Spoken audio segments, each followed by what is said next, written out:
la diapositiva y empezar la siguiente, ¿no? Para luego entrar a lo que sería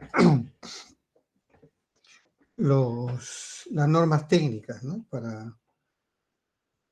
Para la fabricación de equipos médicos, ¿no?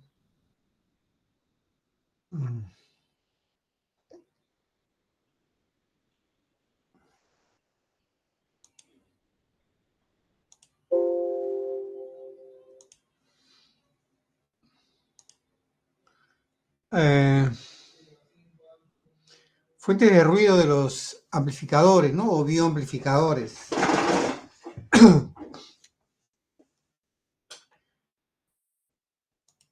Aparte de otras interferencias, la mayor es el acople capacitivo, ¿no? De la red. Hay dos tipos de acople, ¿no? Por ejemplo, el primero, pues acá en la parte superior de la red, ¿no? Y de la tierra, ¿no? Entonces, todo lo que sea fuente, ¿no? Con acometida eléctrica, va a haber este tipo de acoplamiento. No se ve, ¿no? Pero existe. Y se refleja en el monitoreo de las señales o en la impresión, ¿no? Y de todo tipo, ¿eh? O sea, no solamente bioeléctricos, sino también en imágenes también, por ejemplo, ¿no? Entonces, en bioeléctricos se ve la señal, ¿no? Pero en imágenes se ve en la captura de las imágenes, ¿no? Se ven las interferencias producidas por la red.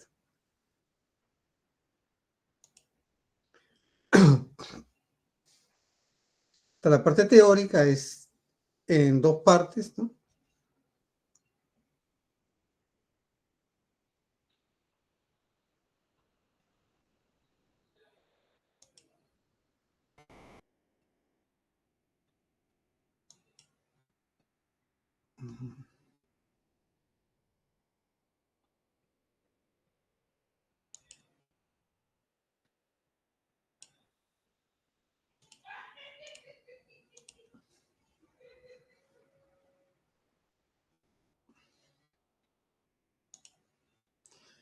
Vemos ahí el acoplamiento capacitivo, pues, ¿no? Que es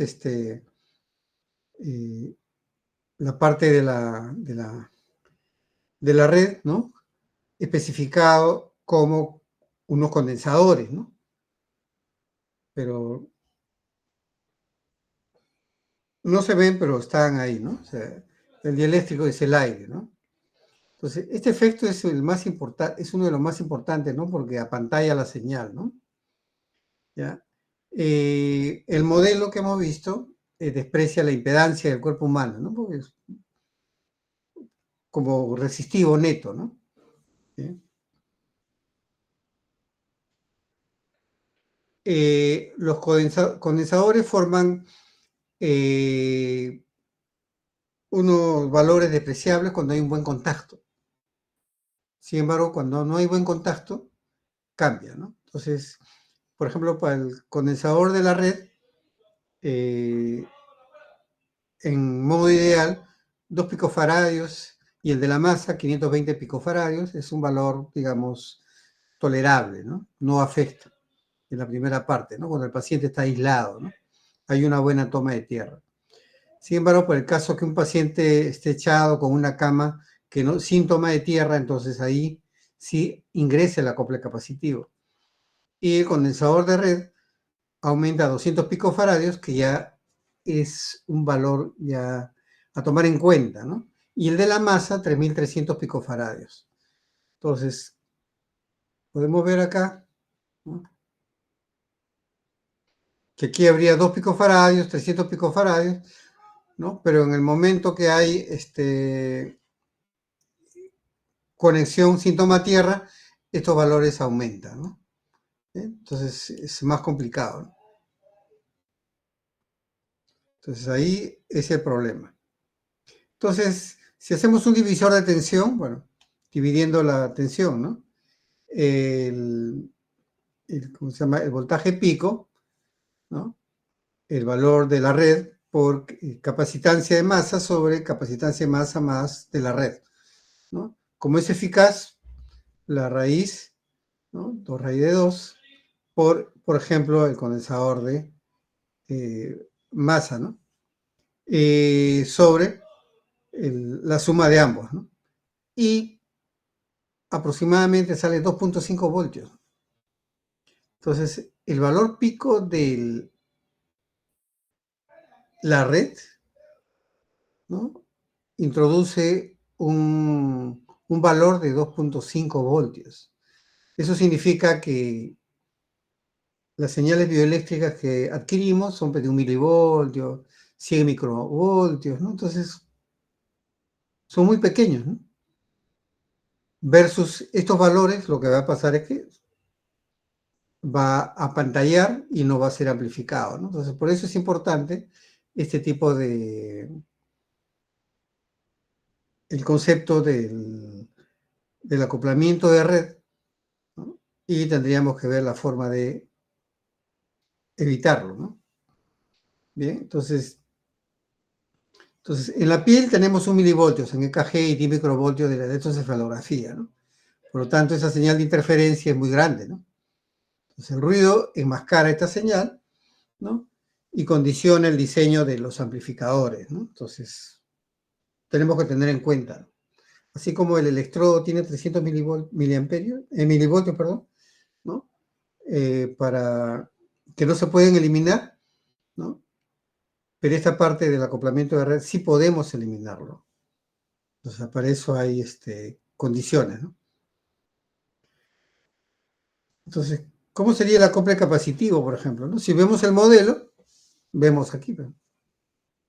El cable de paciente acá, cable paciente, y tenemos el acople capacitivo por cada cable, ¿no? Bien. Y también acá habría en la red, ¿no? Entonces habría que ver cómo hacemos, ¿no? Entonces por aquí se introduce el electrodo de la pierna derecha, ¿no?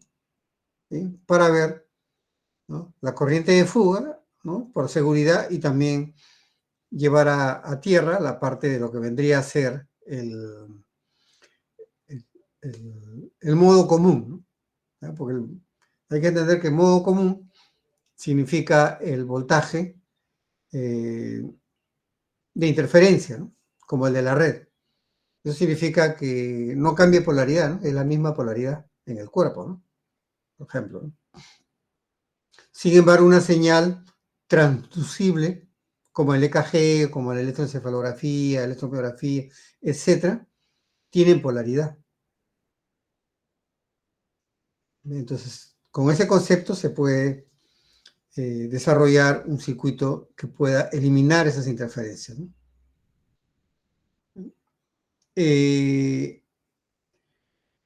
Entonces, con estos circuitos, ¿no? Podemos ver aquí, por ejemplo, ¿no? Que no se ve, ¿no? El acople de la red, ¿no? Que verdaderamente va a incidir en cada cable, ¿no? Aquí en un cable y en otro cable también, ¿no? Entonces, podemos ver, ¿no? Un circuito en el cual pueda evitarse esas interferencias y llevarlo a la pierna derecha, ¿no? Aparte como seguridad. Entonces, se atrapa y se envía a la pierna derecha, ¿no? O sea, lo que el Texas Instruments denomina RLD, ¿no? Railess Driver, ¿no? O sea, el electrodo por pierna derecha. Entonces, el acople capacitivo a través de los cables es para obtener la tensión de modo común y aplicarlo a la pantalla. Entonces, hay solución para eso. Circuitalmente, ¿cómo sería, no? Y hemos definido de que el circuito para poder acoplar una señal, ¿no? Bioeléctrica, lo ideal es un amplificador de instrumentación, ¿no? ¿Sí? De este caso, o lo que vendría a ser el electrodo, el amplificador de instrumentación integrado, ¿no? ¿Sí?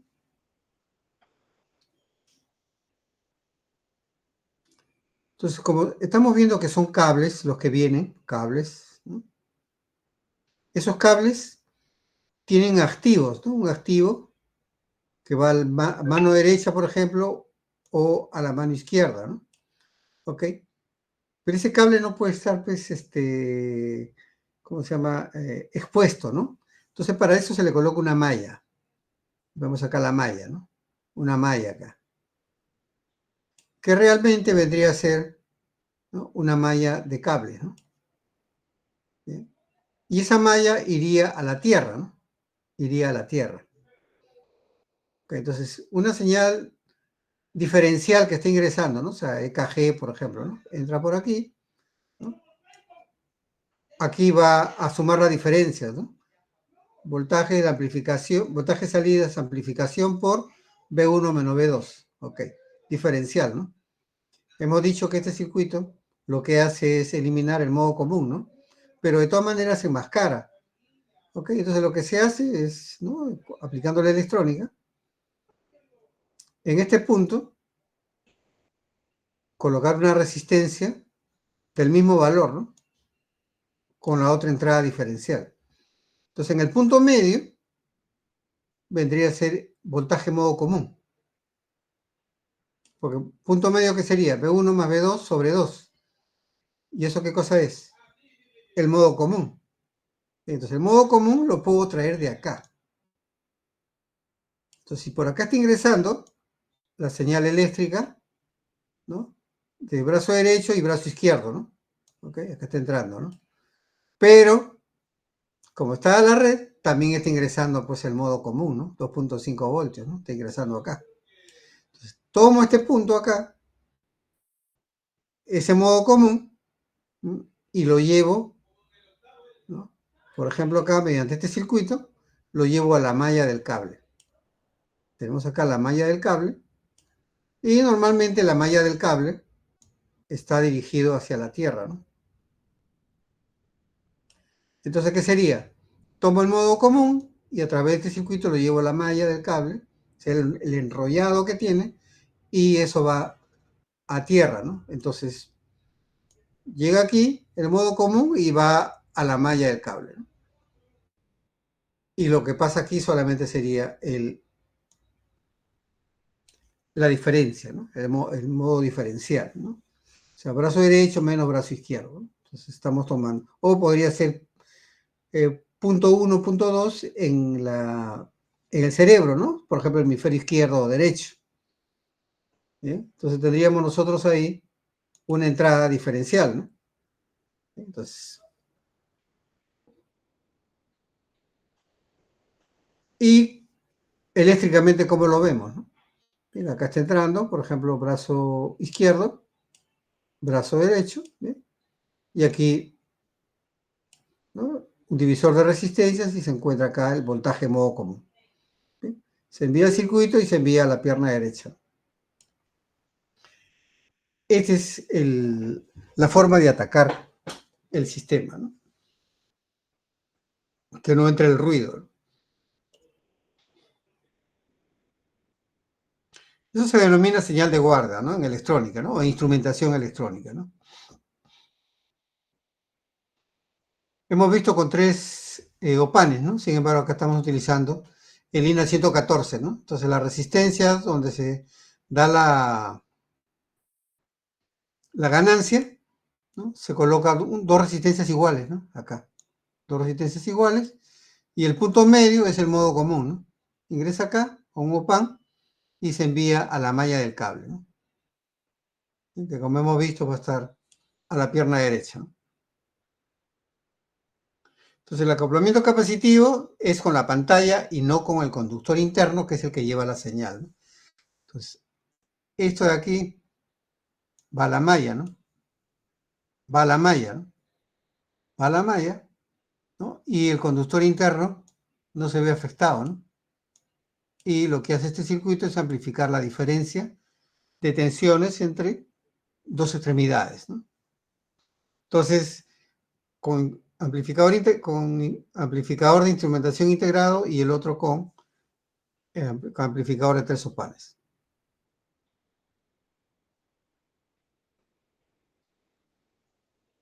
Y, por ejemplo, el datasheet, ¿no?, del INA 114, podemos ver aquí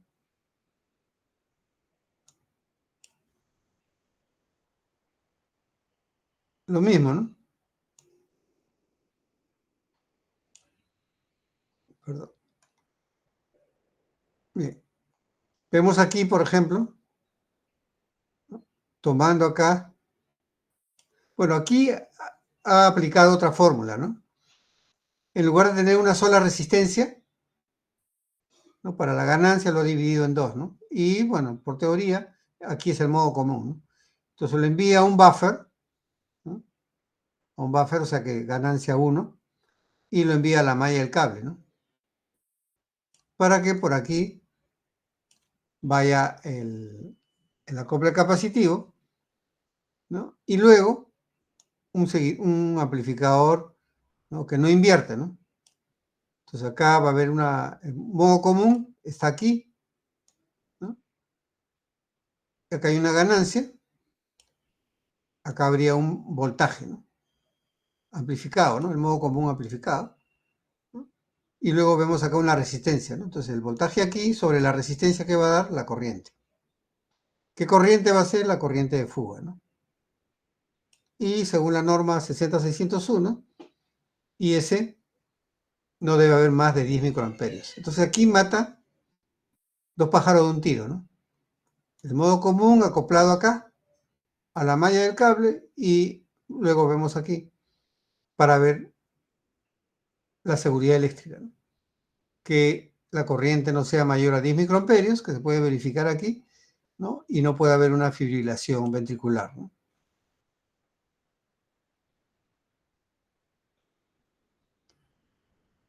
Viendo otro ejemplo, ¿no? El datasheet de la AD620 es un amplificador de instrumentación bien conocido, sigue el mismo criterio, ¿no? El mismo criterio. Entonces, AD620 y en la 114 Texas Instrument en el datasheet es lo mismo, ¿no?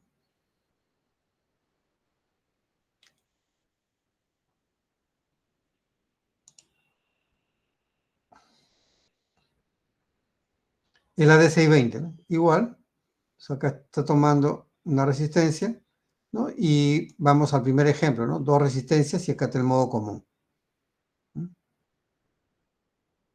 Y va a la pierna derecha. Incluso acá hay un filtro pasabajos, ¿no? Un filtro pasabajos, ¿no? Acá sería el modo común, ¿no? Y mediante un circuito va a la pierna derecha. Y vemos acá, bueno, un filtro pasabanda, ¿no? No, perdón, pasaltos, y que este sería un pasabajos, ¿no? Entonces, cumple lo que es el filtro de 0.05 hercios hasta 160 hercios, ¿no? Bien. Luego un amplificador adicional, ¿no? Y luego la salida. Hemos dicho que para una amplificación, ¿no? De una señal bioeléctrica o biomédica en todo caso, la señal de salida debe ser un voltio, ¿no? Que es, digamos, el voltaje necesario para poder procesar bien una señal, ¿no? Bien, entonces esto significa de que aquí hay un circuito de 143, ¿no? Una ganancia 143, ¿no? Y esto de acá tiene ganancia 7, ¿no? 143 por 7 prácticamente es 1000, ¿no? Si acá hay un milivoltio multiplicado por 1000, acá hay un voltio, ¿no? Entonces, igual, ¿no? Si por ejemplo acá hubiera un milivoltio de señal, ¿no? Y cambiamos las resistencias aquí, ¿no? Tendríamos que ver que esta ganancia, ¿no? Multiplicado por la primera, están en cascada, la ganancia tiene que ser 1000, ¿no? Para que aquí haya un voltio, ¿no? Entonces, si vemos ahí un circuito eléctrico de un monitor o electrocardiógrafo, vamos a encontrar que es 1000 en la ganancia, ¿no? Y obviamente aquí, por ejemplo, en la pierna derecha siempre va a haber una tierra, ¿no? Que va a ser diferente a otras, ¿no? Se llama tierra aislada, ¿no? Entonces, aquí vemos las fuentes de alimentación aislada, ¿no? Eh, el diagrama de bloques, ¿no? Aquí esta señal, por ejemplo, llega a 220, ¿no? Pero un filtro, ¿no? Filtrado, voltaje DC, más o menos 15 voltios, 5 voltios, etc. Entonces acá hay voltaje DC. Entonces decimos, ¿no? Ok, a partir de ese circuito, ¿cómo obtengo una fuente, pero que ya no termine en la tierra del equipo, ¿no? Sino que aquí haya una tierra aislada, ¿no? Otra tierra, ¿no? Entonces lo que se hace es tomar este voltaje continuo, ¿y qué se hace, no? Para inducir un transformador, ¿qué necesito, no? Que la tensión sea,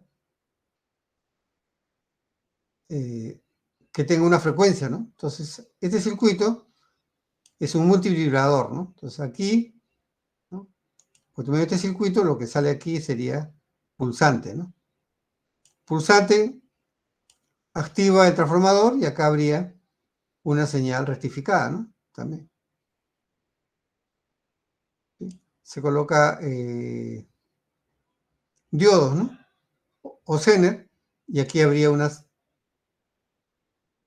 más, por ejemplo, 5 voltios y acá serían menos 5 voltios, por ejemplo, ¿no? Okay. Bien, y en lugar de aterrizar aquí, con esta tierra, se genera una nueva tierra, ¿no? Aislada. Eso se denomina conversor DC-DC, ¿no? Significa que de una señal, ¿no? De una tensión DC, lo hago oscilar, lo rectifico nuevamente y lo que cambio es la referencia, ¿no? La tierra. Y esto lo puedo aplicar como tierra aislada, por ejemplo, a la pierna derecha, ¿no? Para electrocardiografía o la oreja izquierda o el mentón de una electroencefalografía, ¿no? Por ejemplo, tenemos aquí para un ejemplo una fuente no regulada, ¿no? De Burdick EK10, ¿no? Y tenemos aquí una tensión, bueno, regulo, ¿no? Para que aquí tenga, ¿no? Un voltaje de 10 voltios, ¿no? Menos, ¿ok? Pero esto va a ir a la tierra, ¿no? Por ejemplo, acá vemos las definiciones, ¿no? La nomenclatura, ¿no? Tierra aislada, ¿no? La tierra de la fuente y el chasis, ¿no? Pero tenemos una fuente no aislada. Entonces, acá tenemos estos valores, ¿no? Obviamente que este es un valor de C, ¿no? Entonces, ese valor de C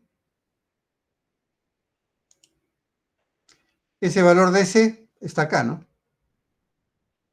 Este es un multivibrador. ¿Qué es lo que hace el multivibrador? Viene la señal, ¿no? Carga el condensador y en un determinado momento, ¿no? Llega al emisor. Eso hace que acá se produzca una inestabilidad, ¿no? Y hace que se denomina un multivibrador Colpitts, ¿no? Que significa que justo ya en ese momento empieza a ser pulsante, ¿no? DC pulsante. Induce al transformador, ¿no? Y acá lo rectifica, ¿no? Y enclava, ¿no? Con un Zener, ¿no? A menos y a más, ¿no? Pero ya la Tierra es aislada. Entonces, hay múltiples formas de encontrar de cómo realizar una fuente aislada, ¿no? Y esa es parte del circuito, ¿no? Hay una parte en la cual se hace, se amplifica la señal y se filtra, o el acondicionamiento, y otra parte donde tiene que haber protección, pues, ¿no? Entonces, esto es, ¿no? Entonces, no voy a tener una fuente adicional, ¿no? Sino que tengo una fuente de la misma fuente, ¿no? Este circuito no es muy grande, ¿no? Y obtengo mi fuente aislada, ¿no? Entonces, hemos visto en el circuito pasado, donde está el paciente, ¿no? Donde está el paciente, tiene que tener una tierra, ¿no? Y donde está el tema de lo que es el acondicionamiento, en general la circuitería, ¿no? Tiene otra tierra, ¿no? ¿Ok? Para la adquisición de las señales bioeléctricas tiene que haber algunos estándares, ¿no? Por ejemplo, las que regulan cuáles son, ¿no? La IEC, por ejemplo, ¿no? Esta es importante porque esta la vamos a estudiar, ¿no? La ANSI, ¿no? Asociación Americana de los Estándares, ¿no? La AAMI, Asociación de Instrumentación Médica, ¿no? Americana. La AJA, Asociación Americana de Cardiólogos. BSI, ¿no? Instituto de Estándares Inglés. El ICEP, ¿no? Sociedad Internacional de Electrofisiología. Bien, entonces, si alguna empresa quiere fabricar equipos médicos, bueno, tiene que utilizar cualquiera de los estándares, ¿no? Porque los fabricantes tienen que cumplir estándares, ¿no? Porque es un equipo que va a pacientes, ¿no? Entonces los pacientes tienen que estar regulados, ¿no?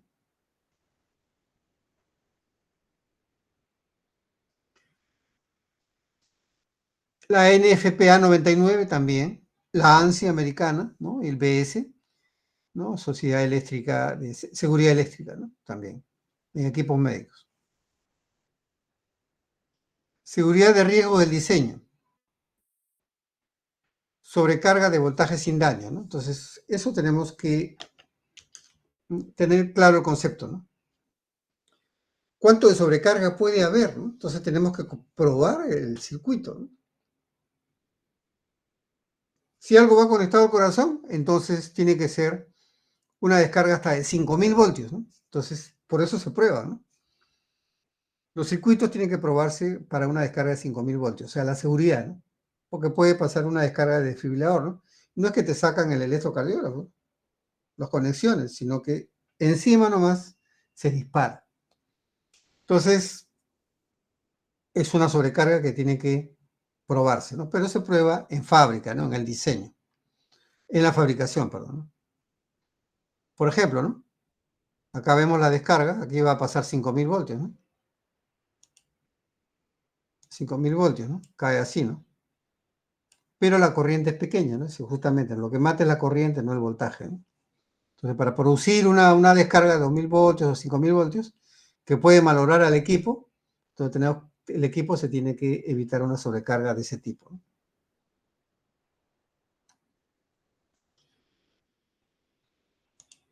Vemos ahí, por ejemplo, ¿no? Este es un desfibrilador automático, ¿no? Es una variante, ¿no? Hay desfibriladores manuales, ¿no? Semiautomáticos y automáticos, ¿no? La idea de eso es que, por ejemplo, casi siempre se hace, pues, se diseña un equipo basado en riesgo, ¿no? Por ejemplo, un paciente, ¿no? Tiene un evento, ¿no? Cardíaco y necesita una desfibrilación. Ya está en un aeropuerto, está en un estadio, etcétera, ¿no? Hay el riesgo de que no haya médicos, ¿no?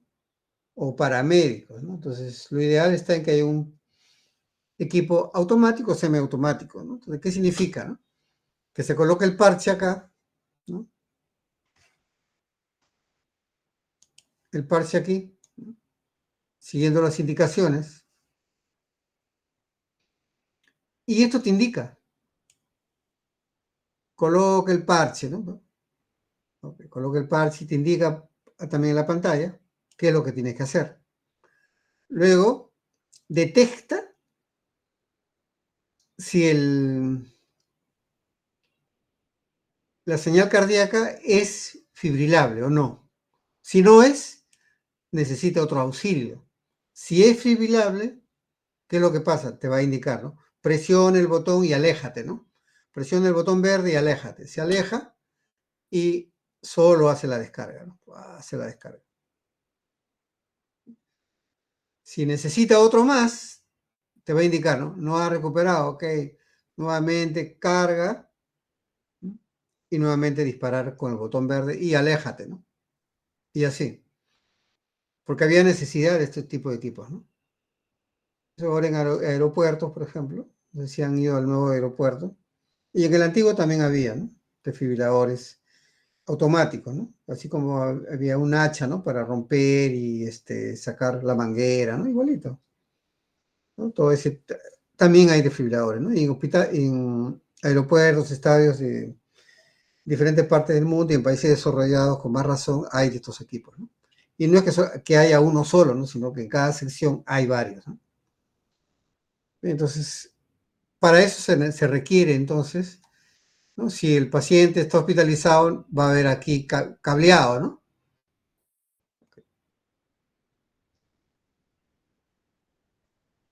Esta es la parte eléctrica, ¿no? De un desfibrilador, ¿no? Realmente, bueno, la entrada, bueno, y el elemento de carga es un condensador, ¿no? Y en el momento que sea la desfibrilación, acá hay un switch de alto voltaje y descarga, ¿no? Y acá vemos la onda, ¿no? La onda de 2000 voltios, ¿no? Acá vemos que tiene algo positivo y un pico negativo, ¿no? Eso es malo, ¿no? Y así después en desfibriladores vamos a ver lo que no es bueno, ¿no? Entonces, así es la forma, ¿no? Tampoco 2000 voltios, ¿no? Entonces, por eso esto se llama monofásico, ¿no? Pero ahora hay bifásicos, ¿no? Significa que ya no necesitas esa cantidad de tensión, ¿no? Sino más baja. Y parte negativa, ¿no? Así. Ya no 2000 voltios, sino menos voltaje, ¿no? 250, 500, ¿no? ¿Sí? Más 500, menos 500, y eso está bien, ¿no? ¿Sí? Esa onda bifásica es mejor, ¿no? Entonces acá sería una monofásica, una sola descarga, y produce la fibrilación, la desfibrilación. Entonces, ese tipo de voltajes, esa amplitud, malogra algún tipo de tejido, sí, sí lo hacen. Por eso que se ha encontrado bifásica, ¿no? Positivo, 500 y negativo, menos 500 o menos, ¿no? Y eso produce mejor daño, menos daño, ¿no? Igual que el ventilador, ¿no? El ventilador está respirando el paciente y bueno, y la presión en la vía aérea, ¿no? Va a ser ¿cuánto? 35, 40 centímetros de columna de agua. Entra por la boca, ¿no? La vía aérea, ese flujo alto, esa presión alta, puede afectar al pulmón. Y lo afecta, ¿no? Lo afecta. Entonces, el peligro, o sea, todo lo que salen de UCI siempre tienen una secuela, ¿no? Entonces, ahora hay bafos, ¿no? O sea, ventilador de alta frecuencia, ¿no? Entonces, ya no hace una presión tan alta, sino es menos, ¿no? Solo que más rápido, ¿no? Entonces, tiene 5 o 10 centímetros de columna de agua, ¿no? Entonces, pero muchas veces, ¿no? Muchas veces. Y completa el ciclo respiratorio, ¿no? Entonces, oxigena el pulmón, ¿no? Medio litro, ¿no? Pero con más frecuencia. Entonces, ese equipo, y bueno, pero todos no aplican, ¿no? Para ese tipo de ventilación, pero es una mejora, ¿no?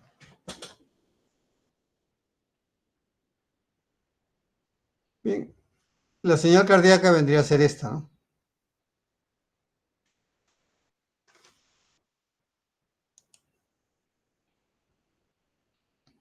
Vendría a ser así, llegado un momento hay un evento, ¿no? Alta frecuencia, está fibrilando, y en el momento que se hace la descarga, vemos aquí, ¿no? La descarga, una etapa de recuperación del tejido cardíaco y luego vuelve, ¿no? La señal, ¿no? Una onda normal, ¿no? Entonces, es el momento que se aplique el alto voltaje, ¿no? El paciente defibrila y vuelve, ¿no? Ahora, esto aquí no necesariamente es una vez, ¿no? Sino son varias veces, ¿no? Depende de si se recupera el paciente inmediatamente o no.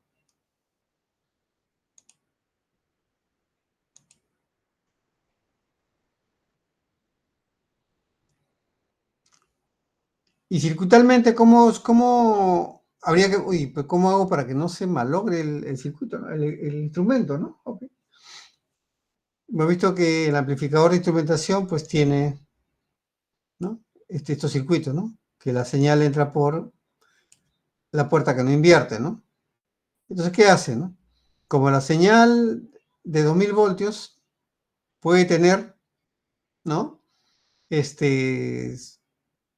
Monofásica, pero tiene parte negativa también, entonces coloco acá dos enclavadores de tensión, la parte negativa y la parte positiva. Entonces, aquí, ¿cuánto va a tener? Tiene un tope, ¿no? 15 voltios o menos 15, ¿no? Entonces, si por acá entra 2000 voltios, acá se corta, ¿no? Y lo enclava solo a esos valores, ¿no? Entonces, es un circuito para protección de descarga de desfibrilador, ¿no? Y eso da lugar a que el circuito no se vea afectado por los 2000 voltios, ¿no? El paciente lo recibe, ¿no? Y esto va a tierra, ¿no? Pero cuando se colocan electrodos puede haber frío, ¿no? Entonces puede haber un pequeño espasmo, ¿no?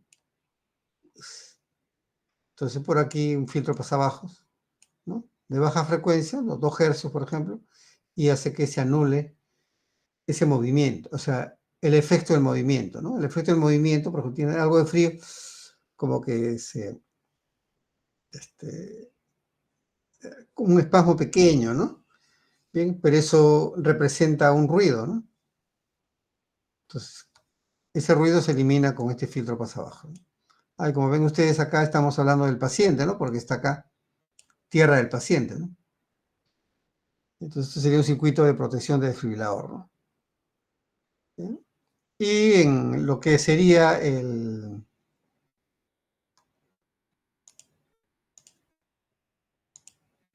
diagrama de bloque sería de esta forma, ¿no? ¿Bien?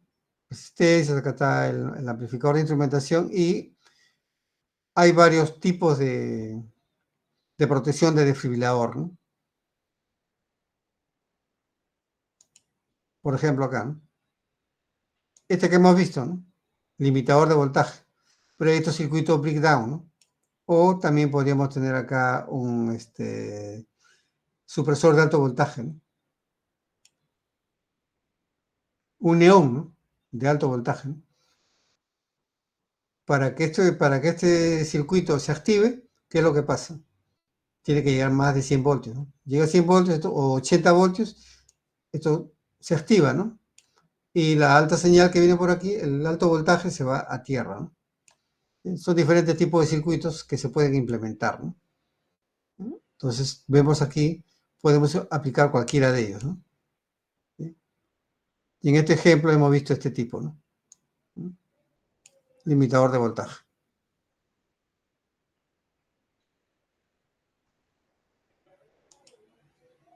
Bien, entonces, ese tipo de medidas tienen que tenerse en cuenta lo que es el aseguramiento metrológico, ¿no? O sea, las mediciones siempre tienen que estar, ¿no?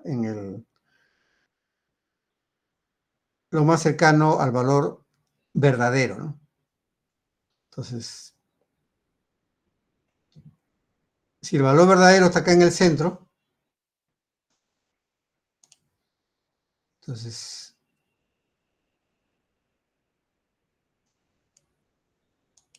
aquí tiene que estar, ¿no? En la medida, ¿no? Sin embargo, está midiendo diferente, ¿no? Entonces, muy baja precisión, ¿no? Pero aquí tenemos una alta precisión, ¿no? Que están todos en el mismo lugar, pero está lejos del valor verdadero,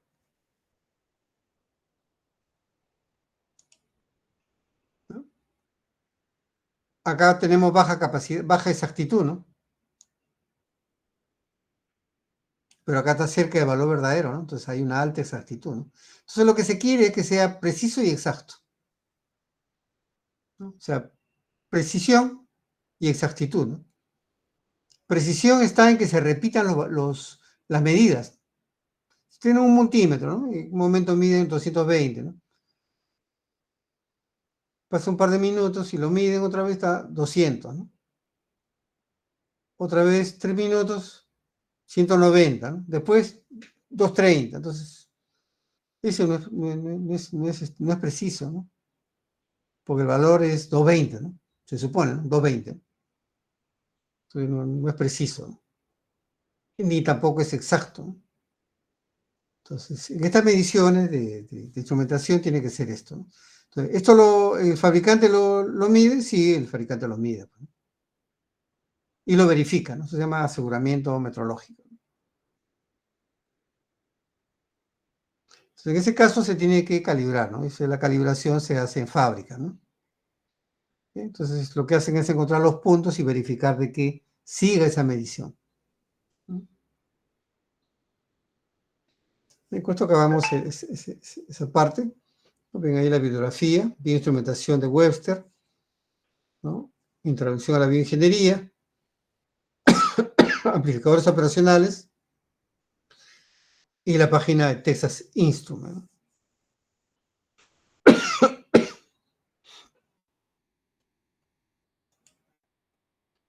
Entonces ahora vamos a hablar específicamente de lo que es electrocardiografía. Entonces, cuando hemos visto nosotros el cable de paciente, se estaba refiriendo a un cable de paciente de este tipo, ¿no? Cable de paciente de este tipo, ¿no? Entonces vemos acá, van a haber 10 electrodos, ¿no? Pero aquí, si ustedes ven, ¿no? El cable está protegido, ¿no? Los cables activos están protegidos, ¿no? Y realmente es una malla, ¿no? O sea, un enrollado, ¿no? Que está en todo el cableado, ¿no? Y eso va a ir al chasis del equipo, ¿no?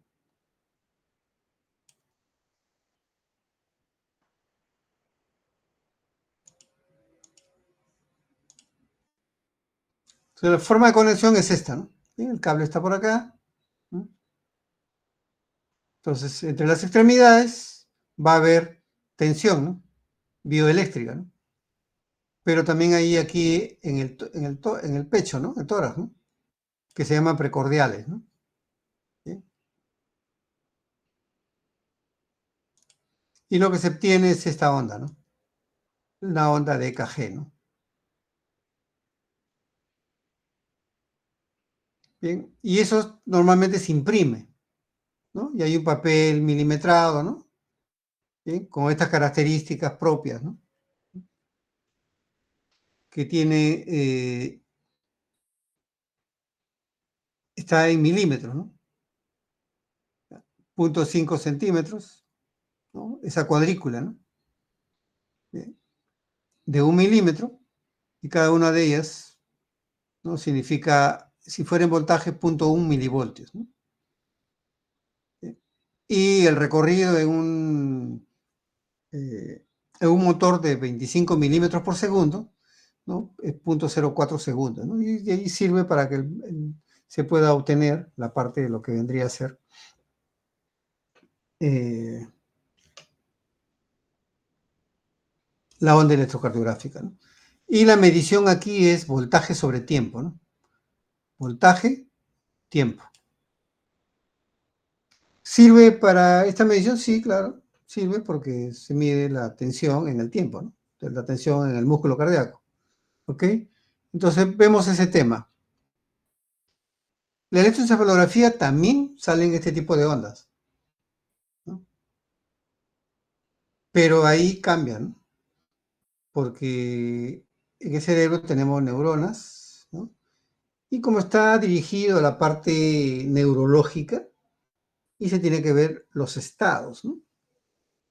El estado de un paciente no se determina voltaje sobre tiempo, sino en base al tipo de frecuencias que se tengan, ¿no? En ese sentido, tiene que ver con las ondas alfa, beta, gamma, ¿no? Entre otras que determinan una situación neurológica, ¿no? Por ejemplo, estrés, baja frecuencia, ¿no? Pero altas frecuencias. Pánico, estas cosas, otro tipo de frecuencias. Entonces ya se tiene que ver el tema de llevarlo aplicando la transformada para llevarlo al dominio de la frecuencia, ¿no? Entonces se utiliza acá la transformada de Fourier, ¿no? Para transformar tiempo a frecuencia, ¿no? Que es donde se mide la electroencefalografía, ¿no? Ahí no se mide tiempo, voltaje sobre tiempo, sino que se mide ¿no? Frecuencia, ¿no? Que es el que va a determinar los estados, ¿no? Y las representaciones es, si es monocanal, ¿no? Pero ya no es así, ¿no? Ahora hay es mejor que el médico lo vea de diferente forma, ¿no? Entonces, hay canales, 3 canales, por ejemplo. Entonces van viendo unas derivaciones, luego otras y otras, ¿no? Se ahorra papel y el médico puede comparar, ¿no? Entonces ahora lo que hay es de 3 canales, ¿no? También hay de uno, ¿eh? De un solo canal, pero está en desuso, ¿no? Pero todavía hay, ¿no?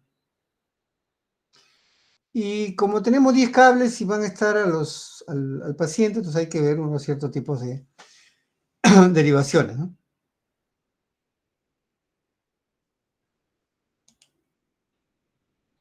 Por ejemplo, las bipolares, ¿no? Las que están en las extremidades se llama 1, 2 y 3. ¿Ya? Está basado en lo que es solo entre brazo izquierdo, pierna izquierda y brazo derecho. La pierna derecha no interviene. Entonces, la combinación de ellos da estas 3 derivaciones que se llaman derivaciones bipolares también o de Einthoven. Entonces, vemos aquí, esto se denomina triángulo de Einthoven, ¿no? RA, brazo derecho, o sea, right arm, left arm, ¿no? Y left leg, ¿no? LL, ¿no? Entonces, eso se basa, ¿no? Entonces, la derivación 1 es brazo derecho, brazo izquierdo, o sea, la diferencia de potencial entre brazo derecho y brazo izquierdo. La derivación 2 es brazo derecho, brazo izquierdo. Y la derivación 3, brazo izquierdo, pierna izquierda, ¿no?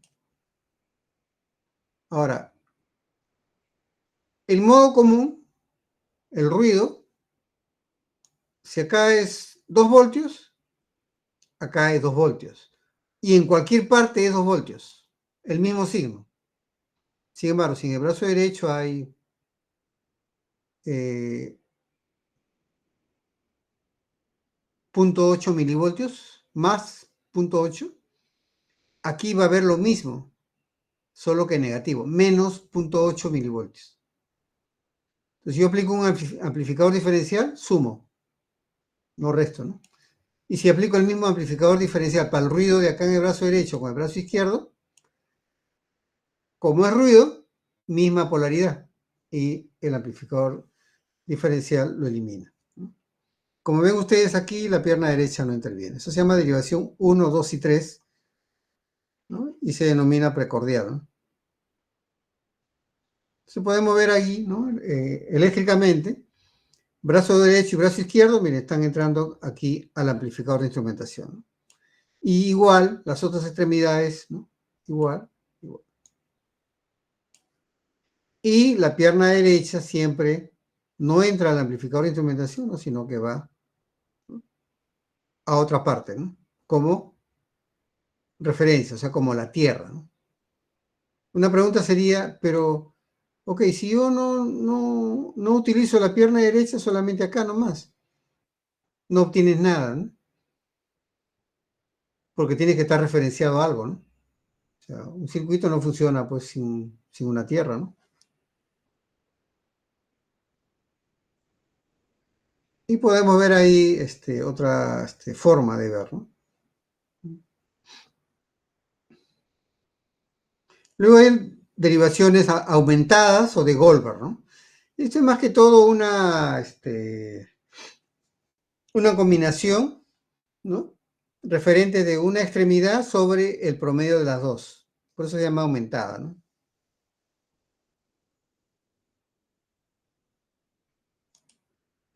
Entonces vemos ahí, por ejemplo, ¿no?,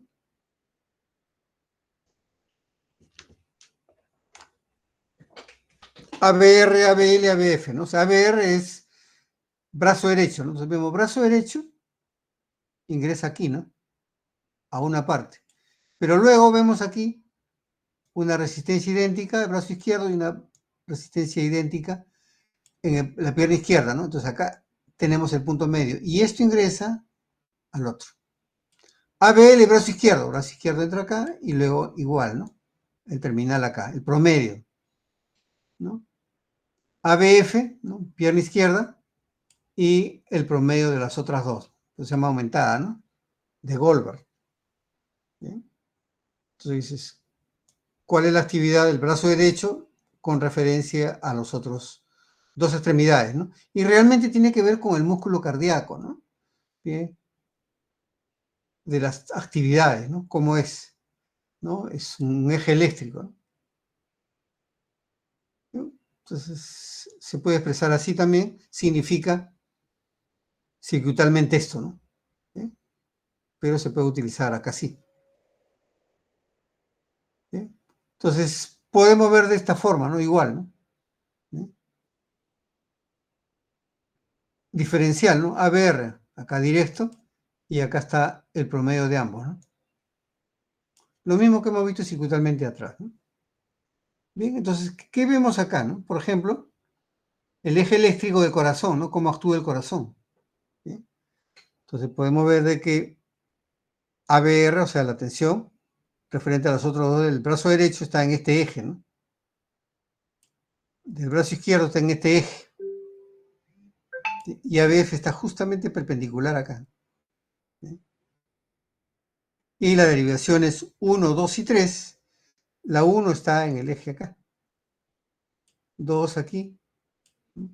Formando, ¿no? Ángulo de 30 grados, ¿no? Entonces, es un vector. El corazón, ¿cómo funciona? Es un vector. Y también se puede ver así esta nomenclatura, ¿no? La precordial sí es diferente, ¿no?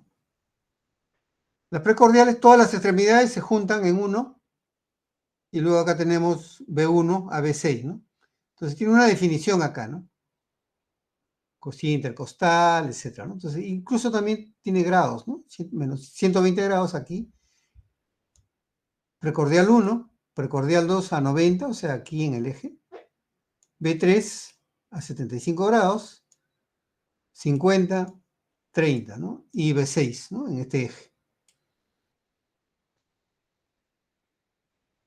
Y podemos ver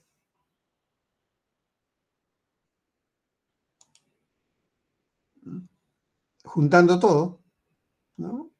Bipolar e Intoven, y acá tenemos el precordial, ¿no? Eléctricamente, las tres extremidades se unan, esta resistencia tiene que ser la misma, y entra una entrada del amplificador diferencial, ¿no? Y B1 a B6 ingresan acá, ¿no?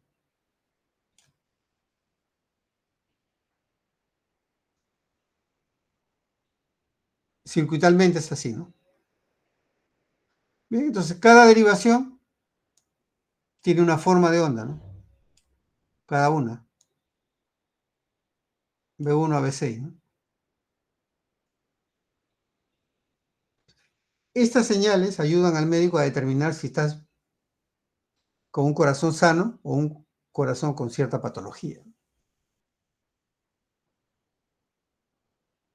Esos equipos son electrocardiógrafos. Ahora hay que entender algo, ¿no? ¿Un electrocardiógrafo es igual que un monitor? No, porque el monitor no sirve para diagnóstico, no solo, como su nombre lo indica, monitorear. Y tiene 3 o 4 cables, ¿no? Pero el electrocardiógrafo tiene 12 cables, porque tiene que haber una, hemos visto ahí, ¿no? 3 precordiales, 3 aumentadas y 6 precordiales. O sea, habrían 12 derivaciones. Con esas 12 derivaciones el médico puede hacer un diagnóstico. Ese equipo se llama electrocardiógrafo.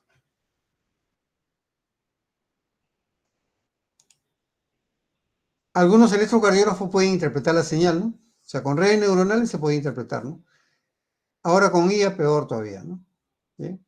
Entonces, la interpretación del equipo puede ser inexacta, ¿no? Porque está basada en comparaciones, ¿no?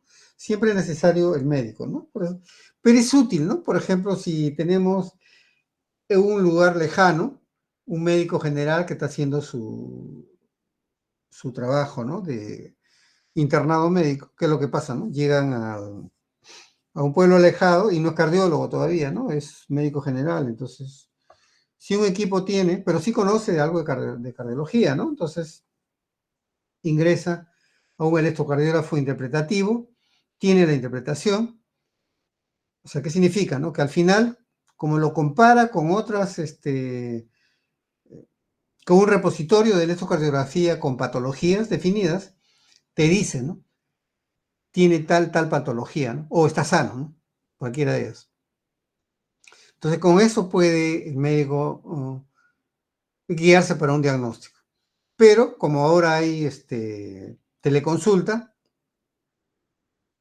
se puede conectar aquí con el Ministerio de Salud o con el Salud, ¿no? Y pedirle a un médico cardiólogo, ¿no? Que le diga si está cierto o alguna corrección, ¿no? Entonces, ayuda, ¿no? Porque el médico está allá, ¿no? En el ambiente, ¿no? Y entonces puede, en último caso, si no hay un cardiólogo, puede guiarse, ¿no? Por esa definición.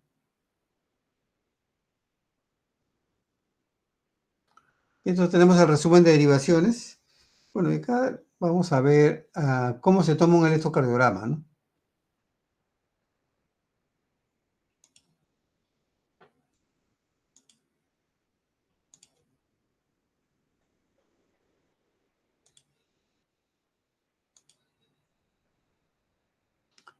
Bien, hemos visto los cables y todo, vamos a ver cómo se toma un electrocardiograma, ¿no? Buenos días, compañeros. Nosotros somos la rotación número 10. En el día de hoy nos encontramos en el Centro de Salud El Recreo y vamos a mostrarles cómo se realiza un electrocardiograma. Estamos con el señor Freddy Alexander Casiano. Él nos dio el previo consentimiento para realizar este video. En cuanto a su historia clínica, él es un paciente de 25 años de edad, quien refiere un dolor torácico de larga data. En el momento está asintomático, pero pues vamos a realizar el electrocardiograma normal.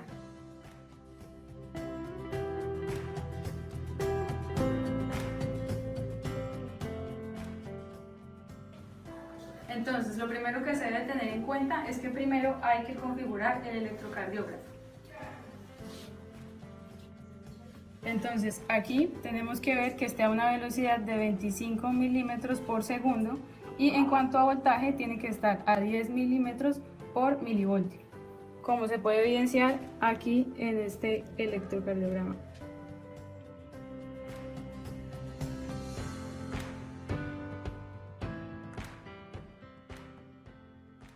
Para las indicaciones tenemos que pedirle al paciente que se despoje de todas las piezas metálicas que tiene en el cuerpo, de la camisa, de los zapatos y de las medias. Y previamente tenemos que preguntarle al paciente si él tiene algún implante metálico. Esto para colocar un filtro a la hora de tomar el electrocardiograma. Bueno, ya ahora el paciente se procede a retirarse todas sus piezas metálicas, igualmente la camisa, los zapatos y las medias. Ahora le indicamos que por favor se recueste para realizar la toma de electrocardiograma.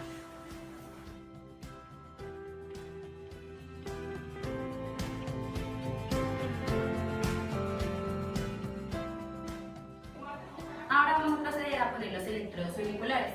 Debemos primero aplicar un poco de gel transductor y proceder a poner el electrodo en la extremidad correspondiente. Entonces el electrodo se identifica con unas letras que es R y A, que corresponde al brazo derecho. Normalmente, para que haya una buena interfaz entre el metal y la piel del paciente, tiene que colocarse un gel, ¿no? Y eso es lo que van a colocar aquí en cada electrodo, ¿no?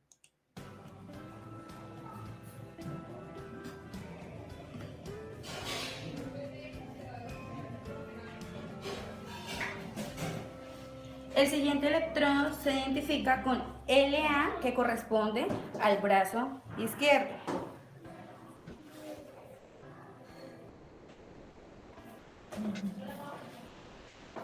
El siguiente electrodo se identifica con RL y corresponde al miembro inferior derecho.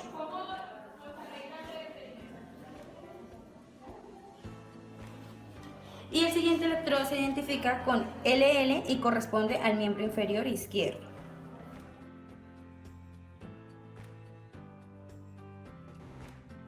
Para realizar la toma del electrocardiograma, entonces es necesario ubicar nuestro ángulo de Lewis, ¿sí? Que nos va a servir como punto de referencia para poder empezar a contar los espacios intercostales para poder ubicar nuestros electrodos. Entonces, para ubicar el ángulo de Lewis vamos a encontrar en la clavícula, justamente después de la clavícula vamos a encontrar el segundo paso intercostal, que corresponde con donde articula la segunda costilla. Entonces vamos a encontrar ese que es el espacio intercostal. Entonces empezamos a contar los espacios intercostales a partir del ángulo de Lewis. Va a ser segundo, tercero, cuarto. Entonces vamos a ubicar en el cuarto espacio intercostal línea. Bueno, cuando yo he visto el curso para los biomédicos, para los electrónicos, bueno, sé solamente colocar, ¿no? Ya como prueba, ¿no? Pero para los biomédicos sí tienen que saber este tipo de indicaciones, porque en algún momento podrían colocar los electrodos, ¿no? Entonces siempre hago esa salvedad, ¿no? Creo que acá en la clase hay biomédicos, ¿no? Línea para esto, para external derecha, vamos a ubicar el primer electrodo, que va a ser B1. Para instalarlo, entonces ponemos un poco de gel.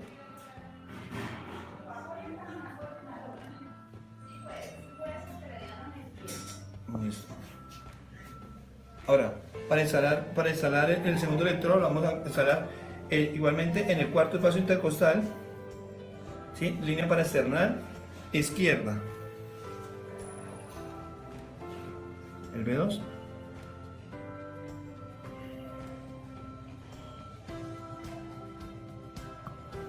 Ok. Ahora, para instalar el tercero, primordialmente tenemos que instalar el cuarto para posteriormente instalar el tercer electrodo. Entonces, ¿dónde vamos a instalar el cuarto electrodo?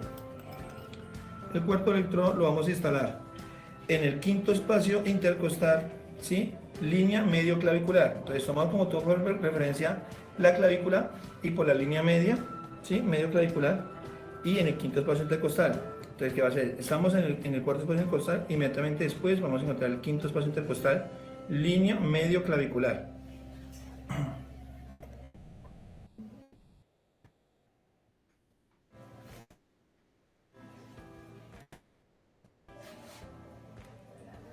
Bueno, para instalar el tercer electrodo lo vamos a poner en la mitad de entre el cuarto y el segundo electrodo.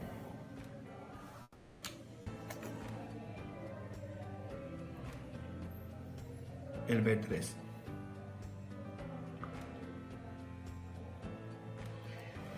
Ahora, inmediatamente pues vamos a instalar el quinto electrodo, que lo vamos a instalar por el quinto espacio intercostal, ¿sí? Línea axilar anterior. Entonces el B5 con la línea axilar anterior.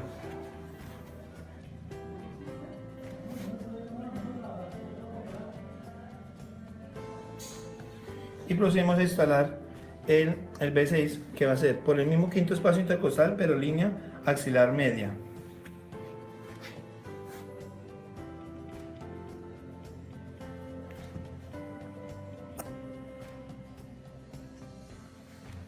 Bueno, y entonces procedemos a tomar el electrocardiograma. Ahora, después de que colocamos todos los electrodos, vamos a proceder a tomar el electrocardiograma.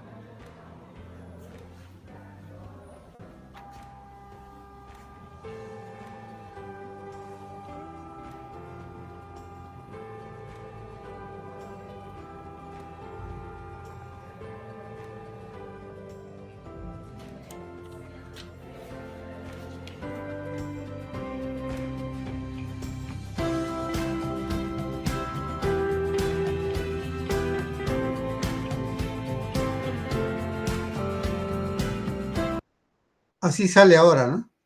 Por ejemplo, acá hay un punto que se llama calibración. Entonces aquí es 1 milivoltio, ¿no? Es sobre todo para ver la medida, ¿no? Y vienen pues acá 3 derivaciones, 1, 2, 3, ABR, ABL, ABF, y luego viene B1, B3 y luego B6, ¿no?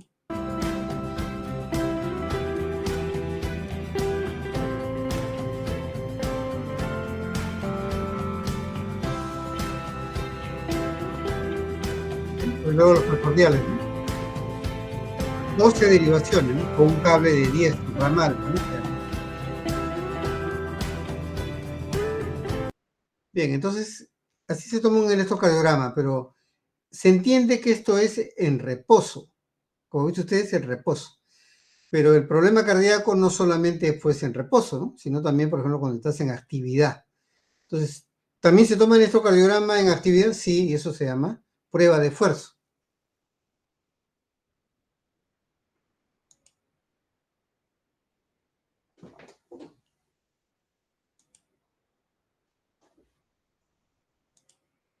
Vamos a ver ahora la prueba de esfuerzo, ¿no?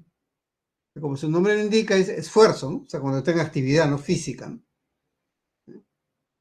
Entonces hoy vamos a ver cómo es la prueba de esfuerzo, ergometría, cuáles son sus objetivos, si tú te las has hecho, te la han recomendado, cuáles son sus contraindicaciones, indicaciones, qué cuidados debemos de tener y cómo ocurre para que tú aprendas para qué sirve esta prueba, para ver tus arterias, para cómo está tu tratamiento. Si estás interesado, hoy Ever nos va a ayudar con esto y te debes quedar hasta el final del video. Así que vamos para allá. Pero antes de hablar de la prueba de esfuerzo, les quiero explicar el caso de Ever. Miren que él a los 50 años, una persona muy activa en el ejercicio, hacia calistenia, todavía sigue haciendo, ya vamos a hablar de eso. Él tuvo durante días previos un dolor de pecho, pero medio atípico. Miren lo interesante, era un dolor en la parte de acá del lado derecho que se iba hacia el brazo derecho y pasó desapercibido en las 24 horas. Posterior a eso, le hicieron los exámenes pertinentes y encontraron que tenía un infarto. Y aquí ahora, después de muchos meses, quedó una secuela, sí, en el electrocardiograma, unas ondas QS que se le dicen en la región anteroseptal. Y para que ustedes entiendan, es aquí, en la parte anterior del corazón. Una arteria se tapó y hizo que toda esta zona del músculo cardíaco se, por así decirlo, muriera, deje de funcionar. Pero vamos a ver, y ya les hemos hecho algunos estudios, cómo él, con el cuidado médico, los exámenes de laboratorios adecuados, el control, el chequeo, ha logrado recuperarse y hoy vamos a testear en esta prueba de esfuerzo si está en buenas condiciones con la medicación, con los síntomas, para que él pueda seguir haciendo su actividad física de forma adecuada. Y la primera parte es la preparación para la prueba de esfuerzo. Aquí lo que nosotros estamos haciendo es poner los electrodos para luego colocar el monitor de la prueba de esfuerzo, el cual va a estar viendo el corazón, la actividad eléctrica de diferentes partes, para ver si durante el esfuerzo hay cambios, por ejemplo, como arritmias, isquemia, dolor de pecho, y esto relacionarlo con los síntomas que él nos refiera. Así que vamos a ver qué nos sale y vamos para ver qué cosas más interesantes debes tener en cuenta. Dentro de la seguridad del paciente, antes de hacerse la prueba de esfuerzo, primero tenemos que saber que está en buenas condiciones, que no viene con un dolor de pecho, que no se está ahogando al momento, que su presión arterial esté controlada y que venga tomando sus medicamentos pertinentes. Al mismo tiempo, que no tenga una cardiopatía que contraindique esto, porque sabemos que la prueba de fuerza es muy segura. De 10.000 personas que se hacen una prueba de fuerza, solo una puede padecer un evento mayor. Y ante ese riesgo, siempre hay que estar preparado con un cardiodefibrilador. Este de aquí, si durante la prueba la persona pierde el conocimiento, tiene una arritmia peligrosa, podemos utilizarlo para resucitarlo. Por eso hay que tener listo todo. Gracias a Dios nunca ha pasado, pero siempre hay que tener los equipamientos necesarios y estar monitorizando ante cualquier adversidad. Y dentro del mismo proceso de preparación debemos ver cómo está la presión al inicio para ver cómo va comportándose. Lo normal que ocurre es que el ejercicio va subiendo. Si baja, eso es un signo de mal pronóstico. Y también tenemos que llenar los datos acá en el sistema.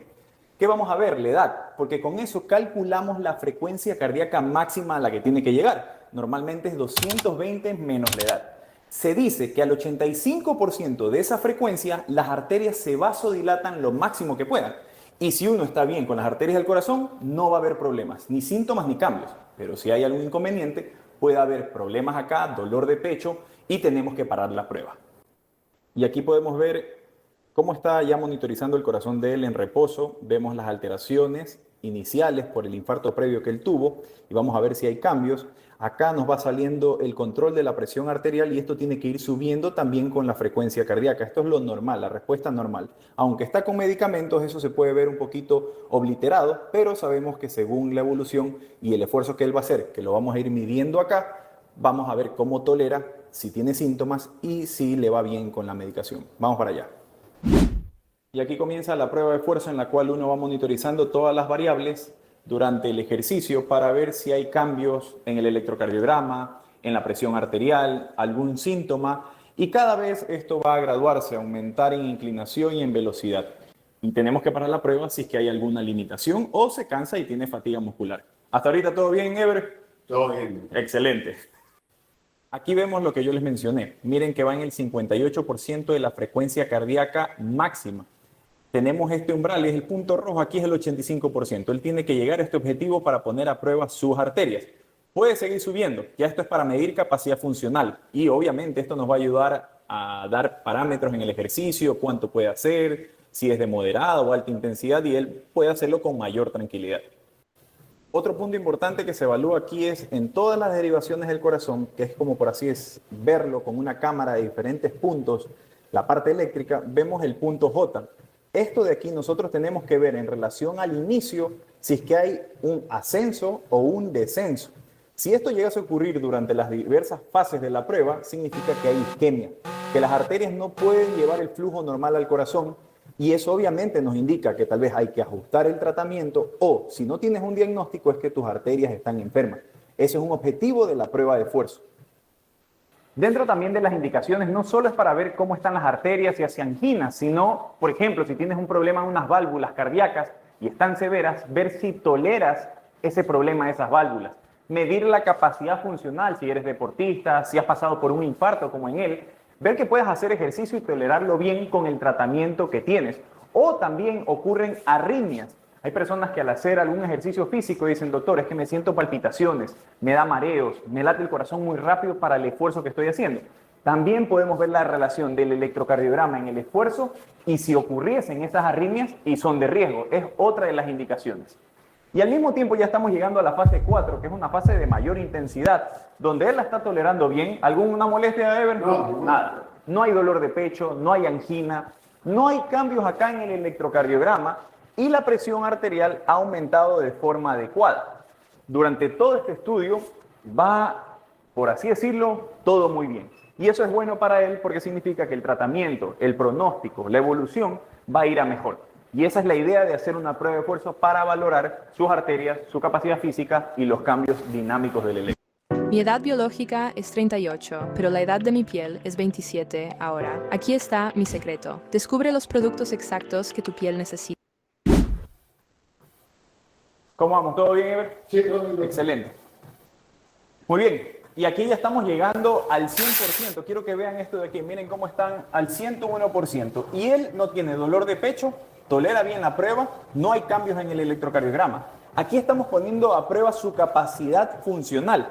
O sea, podemos decirle qué indicaciones, qué tipo de ejercicios él puede tolerar. Ojo, él hacía calistenia y lo sigue haciendo, porque con este rango dinámico de capacidad funcional, él puede seguir llevando sus actividades. Por eso de que me infarté y ya no puedo hacer nada es un mito.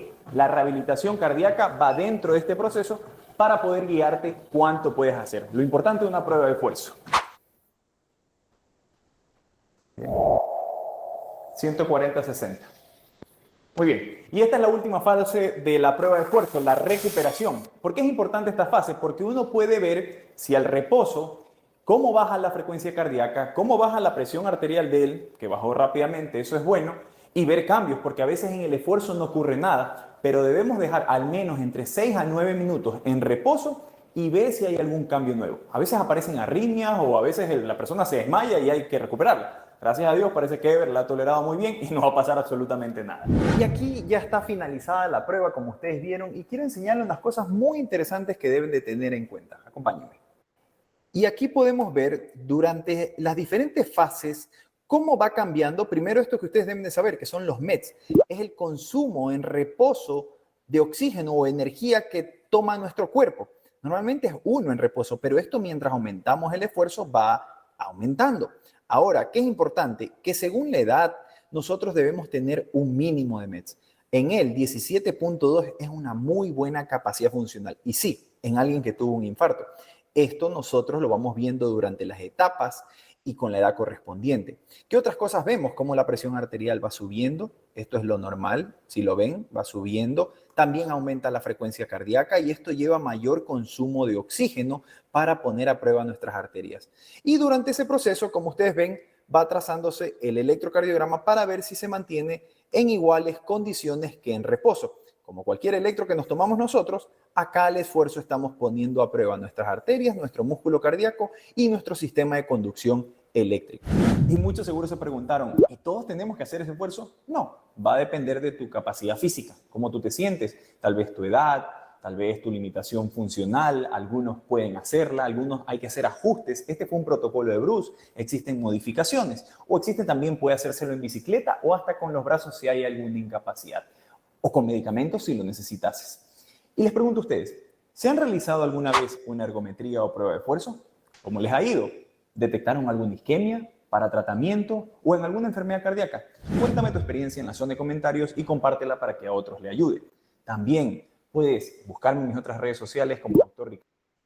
Bueno, entonces, no solamente fue la prueba en reposo, sino la prueba también en lo que es prueba de esfuerzo, ¿no? O sea, las patologías se presentan, ¿no? En reposo o en actividad, ¿no? Entonces, habría que ver.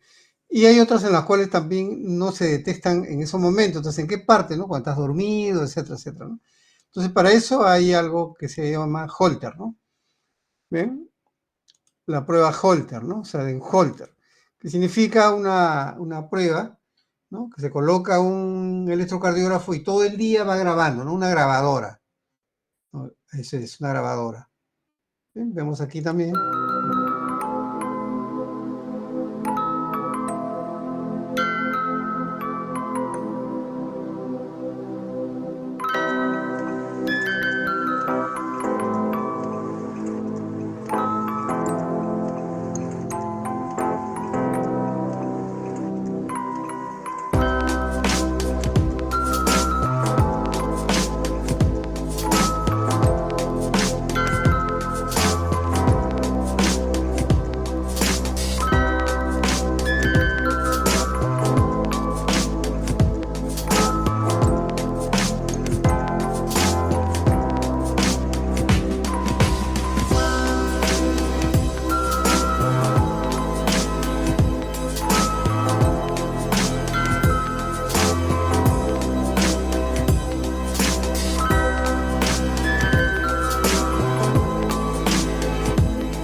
Entonces, esta prueba es para tener el reporte de todo el día, ¿no? Entonces, todo el día ha estado con el holter y los eventos anotados son pues a qué hora se acuesta, a qué hora se levanta, ¿no? Como para saber el evento que ha sucedido, ¿no? En el reporte, que es como si ha estado durmiendo o estaba en actividad, ¿no? ¿Sí? Entonces, 3 tipos de prueba, ¿no? Electrocardiograma, reposo, luego actividad y finalmente todo el día, ¿no? Para ver. Bueno, cada eh, cada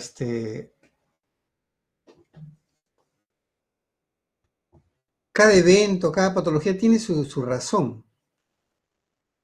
Adelante, Eddie, te escucho. Sí, profesor, buenas noches. Tengo dos preguntas. En el video, en los 3 videos utilizaron electrodos, pero eran de diferentes cantidades, ¿no? Para el de reposo, el de Holter eran menos electrodos que para el de reposo. Entonces, ¿cómo hacen a nivel de la parte electrónica para usar menos electrodos? Y bueno, lo colocan en diferentes lugares. Esa era una pregunta, o sea, a menos electrodos se cambia algo en el circuito. Y la otra pregunta es, en la prueba de reposo transmitieron la señal de forma inalámbrica. ¿Y cómo se logra eso? O sea, ¿se tendría que hacer algo adicional para que la señal no se distorsione inalámbricamente?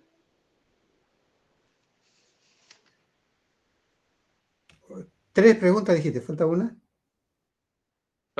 Solo 2, dijo el profesor. Solo 2. Ah, ya, ok. Ya.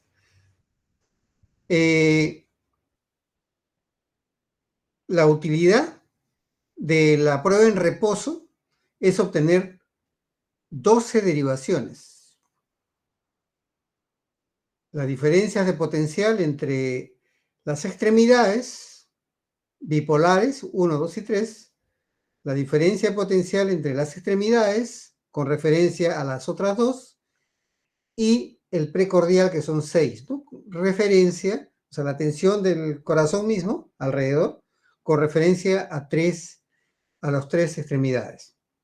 Entonces, ¿cómo obtengo todas esas derivaciones? Con un cable de 10 electrodos. Eso le permite al médico saber todo el estado del corazón en todo el eje. Entonces se utiliza 10 cables, ¿no? O sea, 10 electrodos. La prueba de esfuerzo no te va a medir una actividad, ¿no? Y no necesitas los cables o todas las derivaciones. Por lo tanto, se puede prescindir, ¿no? Por ejemplo, para ver todas las derivaciones, y no solo algunas, por ejemplo, 6, ¿no? Entonces, las más importantes para la actividad, ¿no? Para la actividad física. Entonces, por eso se disminuye. Y el holter es un monitoreo. Por eso se utiliza 4 cables, ¿no? Nada más, 4 electrodos. ¿Bien? Entonces, depende del uso, ¿no? El uso es para ese caso. El electrocardiógrafo, todos son 10 cables. Un cable de paciente con 10 cables, ¿no? 10 electrodos. Para el holter, ¿no? Menos cables, menos electrodos, y para el holter como monitoreo, ¿no? 4 cables. Entonces, depende de la prueba. Ahora, circuitalmente hay un dispositivo electrónico que se llama multiplexado, ¿no? Entonces, como un procesador es 4 MHz, por ejemplo, y hemos visto que la señal cardíaca llega a 150 Hz, o sea, es muy rápido, ¿no? Entonces, el multiplexado lo que hace es, una por una, ¿no? Va pasando la señal y se va amplificando. Y prácticamente es en tiempo real. Y no se nota que hay un retraso, ¿no? El retraso es de microsegundos o milisegundos y el ojo humano no lo detecta, ¿no? obviamente, ¿no? Y lo hace muy rápido. Entonces, el multiplexado es el que permite utilizar mayor o menor número de electrodos, ¿no? De combinaciones. Entonces, circuitalmente, se hace, o sea, todos los electrocardiógrafos tienen multiplexores, ¿no? Que pueden ser analógicos, pero también pueden ser digitales, ¿no? Cualquiera de ellos. Ahora, con esta tecnología, casi todos son digitales, ¿no? Entonces, por eso que ahora los equipos son más pequeños, ¿no? Justamente por eso, ¿no? Porque con programa se puede obviar algunas partes, ¿no? Normalmente la adquisición no se puede hacer por programa, ¿no? Tiene que ser necesariamente analógico, con los amplificadores de instrumentación, pero todos esos son pequeños, ¿no? Entonces, no hay problema, ¿no? Entonces, hay una combinación, ¿no? ¿Bien? El uso, ¿no? O sea, la aplicación, la tecnología, ¿no? En este caso, los circuitos, ¿no? Que hace posible ¿cómo se llama? Esta compresión de los circuitos, ¿no? ¿Bien? Ahora, bueno, el IA peor todavía, ¿no? Que programa y eso permite que sea más compacto, ¿no? Y puede hacer incluso hasta 3 procedimientos, ¿no? Bien, puede utilizarse también para una prueba de esfuerzo, ¿no? Adicionando algún tipo de hardware, ¿no? Perdón, de software, perdón, ¿no? De software para que se pueda ver los resultados, ¿no? Y ahora ustedes han visto que en el esfuerzo, el corazón, la actividad cardíaca, pero hemos visto en una de las diapositivas que está relacionado con la presión. Por eso que en la prueba de esfuerzo se pide la presión también. ¿Bien? Porque en reposo tu presión va a ser estable, ¿no? No va a cambiar, aparentemente, ¿no? ¿Sí? O idealmente, ¿no? Pero en el esfuerzo sí, porque como si tú aumentas el esfuerzo físico, tu presión aumenta, ¿no? Según el comportamiento fisiológico, ¿no? La presión cambia, ¿no? Y como en la prueba de esfuerzo también está, ¿no? O sea, se ve que tiene que cambiar y hay un procedimiento, ¿no? Que aumenta la actividad física, por lo tanto, aumenta la frecuencia cardíaca porque va a haber más circulación de sangre, ¿no? Entonces, ¿cómo circula más la sangre? Obviamente latiendo más rápido, ¿no? Y eso impacta las paredes de las arterias y aumenta la presión. Obviamente, o sea, hay una relación ahí directa. ¿Bien? Y lo otro es tecnología, ¿no? Con estos dispositivos que le digo que es el multiplexado, ¿no? Bueno, no sé si respondo a tu pregunta o falta aclarar algo más, me dice, ¿no? Sí, sí responde las preguntas que tenía. Gracias, profesor. Ok, bueno, entonces, es un curso de Medtronic y pasaron sobre lo que era, bueno, varias cosas, ¿no? Y hay una cosa que me pareció interesante y se lo voy a compartir, ¿no? El ritmo cardíaco y el manejo de la patología, ¿no? Entonces, aquí, bien importante es ver, por ejemplo, ¿no? ¿Cómo vemos el ritmo normal del corazón? ¿No? Es muy interesante ver, ¿no? O sea, cómo debe latir en forma ideal, ¿no? Vemos ahí, así late el corazón, ¿sí? Y eso está reflejado en la onda cardíaca, ¿no? Está reflejado ahí. Entonces, corazón normal es esta forma, ¿no? ¿Sí? Y analógicamente aparece su señal cardíaca, ¿no? ¿Y cómo es el flujo de sangre, no? Podemos verlo acá, ahí también hay una recreación. Vemos, ¿no? Rojo, arterial, azul, venoso, ¿no? O sea, que emite un ventríloco, irriga todo el torrente sanguíneo, ¿no? Todo el cuerpo, y luego regresa ya con CO2, ¿no? O sea, azul significa que CO2, ¿no? Eso es el proceso natural, ¿no? Bien, entonces, el proceso normal del flujo de sangre es de este tipo, ¿no? El ritmo normal sinusal, ¿no? Y un bloqueo auroventricular, ¿no? Por ejemplo, ¿cómo sería su latido, ¿no? ¿Sí? Entonces se ve ahí el ritmo sinusal normal y hay un bloqueo al lado derecho, se ve que no es lo mismo, ¿no? Como que no termina el ciclo, ¿no? Entonces todas esas cosas todas estas patologías se van a reflejar en una forma de onda, ¿no? Entonces el médico ya entrenado entiende estos casos y sabe, ¿no? La conducción normal, podemos ver ahí, por ejemplo, eléctrica, ¿no? El nódulo sinusal es el marcapaso natural, ¿no? Ahí es donde se genera el impulso eléctrico, ¿no? Entonces tiene que haber un impulso eléctrico para que haya la conducción normal, ¿no? Eléctrica. Por eso si hay baja frecuencia, el marcapaso lo que hace es darle un toque eléctrico, ¿no? Para que aumente la frecuencia cardíaca, ¿no? Entonces se implanta un marcapaso interno, ¿no? Pero también puede haber mucha frecuencia cardíaca, entonces necesita un desfibrilador, entonces hay un desfibrilador implantable también, ¿no? Que igual se instala y luego hace bajar la señal, ¿no? La frecuencia cardíaca. Bien, entonces la conducción normal, nódulo sinusal, ¿no? Entonces esa es la forma, ¿no? ¿Y cómo sería un bloqueo, no? Podemos ver ahí que no llega a concretar bien la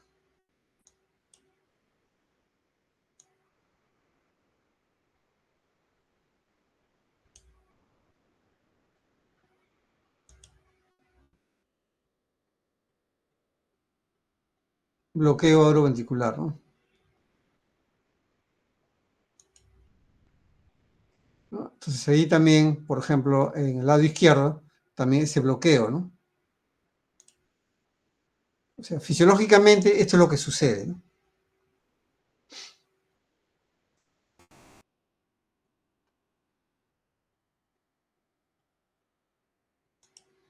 Entonces podemos saber qué es lo que siente la persona, ¿no? Síntomas de bloqueo cardíaco, ¿no?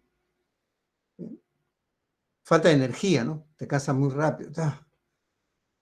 Eh,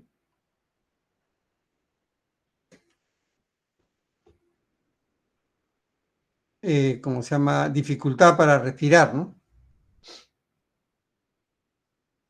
Confusión y o deterioro de la memoria, ¿no? O sea, es un síntoma, ¿no? De un problema cardiológico, ¿no?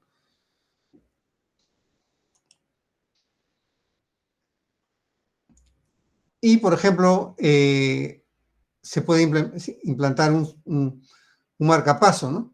Podemos ver ahí cuál es su rol, ¿no? Justamente ahí, según la programación, ¿no? Se introduce, ¿no? Un impulso cardíaco, ¿no? Para regular el ritmo cardíaco, ¿no?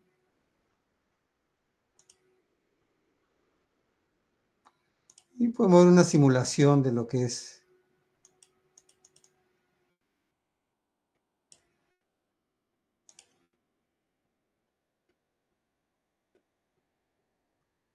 de implantar, ¿no?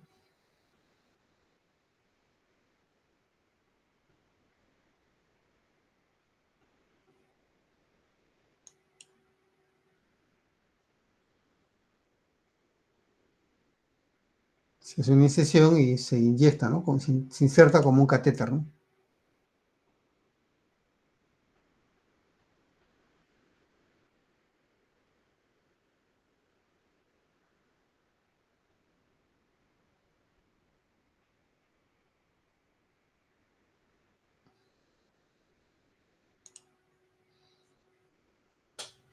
Está cubierto y luego empieza a inyectarse, ¿no? A instalarse el LED, ¿no? El cable, ¿no? O el electrodo en todo caso, ¿no?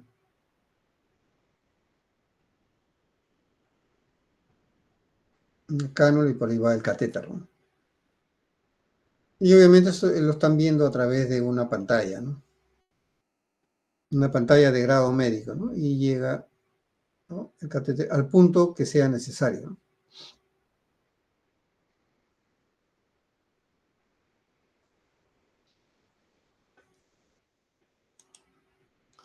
Por ejemplo, una falla diastólica del corazón, por ejemplo, ¿no? Que podemos ver ahí la falla, ¿no? qué es lo que sucede fisiológicamente, ¿no?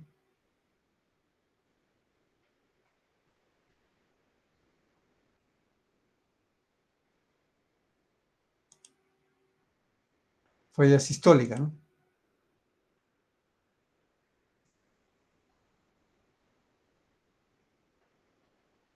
Son las diferencias, ¿no?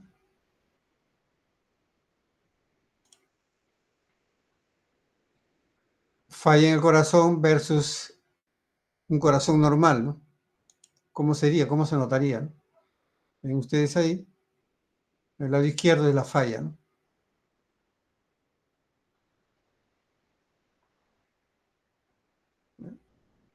Aparentemente no completa toda la irrigación, ¿no? O hay menos flujo también.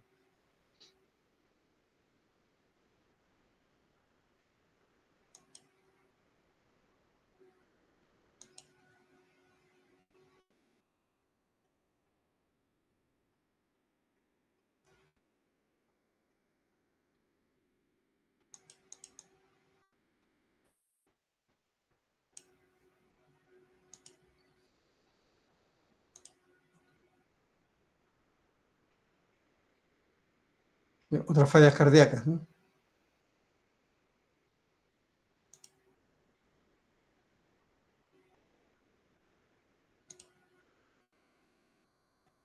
este caso ahí para reemplazar los electrodos, ¿no?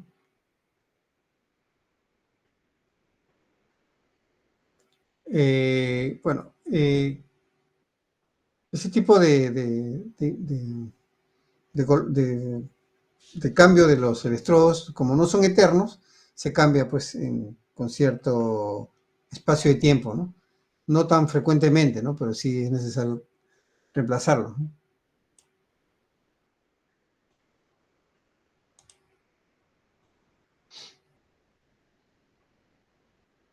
Durante una falla cardíaca, cómo cambia, cómo hay ese tipo de eventos, ¿no?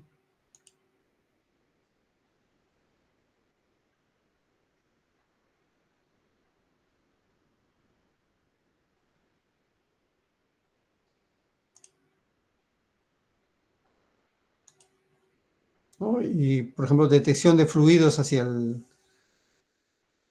pulmones, ¿no?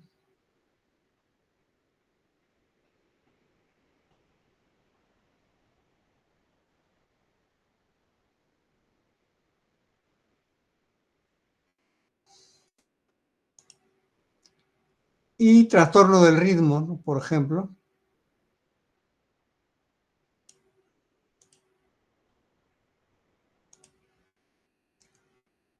Primero para comparar el ritmo sinusal normal, ¿no? Luego atrial, un soplido atrial, ¿no? Pues miren ustedes la forma de onda, ¿no? Entonces, cada parte tiene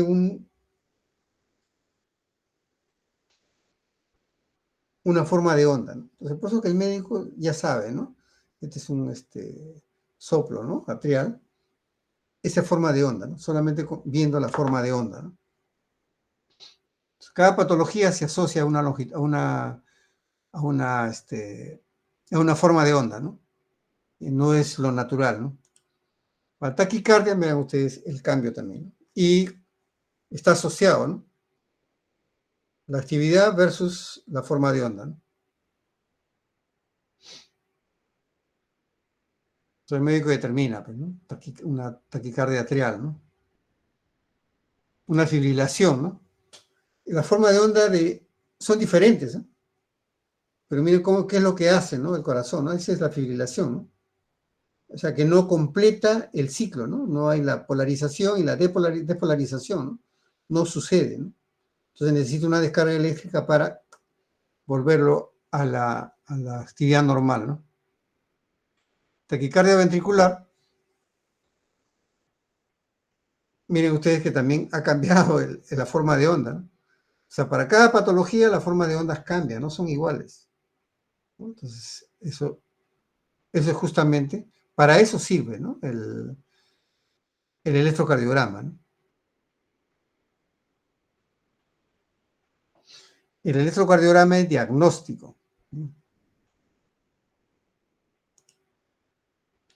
Y fibrilación ventricular, por ejemplo, también cambia la forma de onda, ¿no? Es fibrilación también, pero es en otra parte del corazón, ¿no? Entonces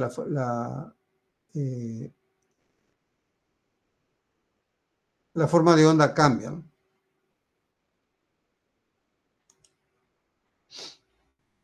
Y se implanta un desfibrilador, ¿no? Implantable, ¿no?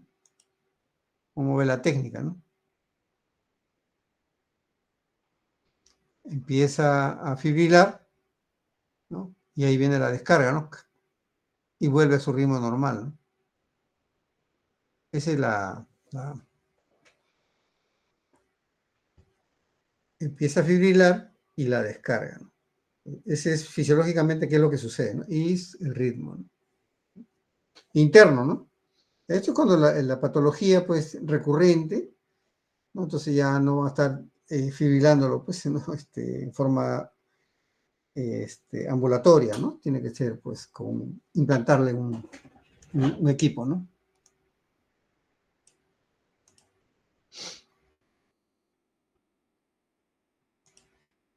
Y acá, por ejemplo, el corazón está latiendo muy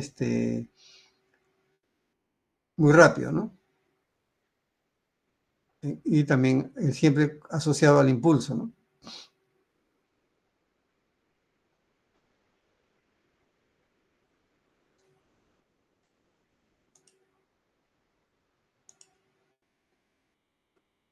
Terapia de desfibrilación también.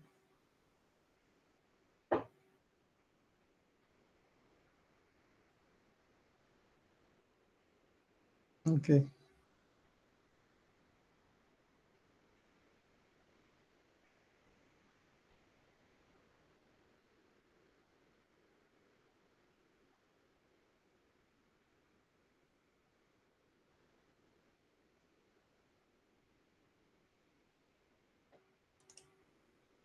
Bien, entonces este es ¿no? Un recuento como para que vean ustedes que cada derivación, ¿no? Te da una forma de onda e implica una zona específica, ¿no? Del corazón y determinan una patología, ¿no? O sea, el médico puede verlo fácilmente, ¿no? Qué cosa es, ¿no? ¿Bien? Entonces, este tipo de diagramas, de formas de onda, ¿no? De animaciones, ¿no? Está basado, ¿no? De un repositorio, ¿no? Donde normalmente las patologías tienen estas características, ¿no?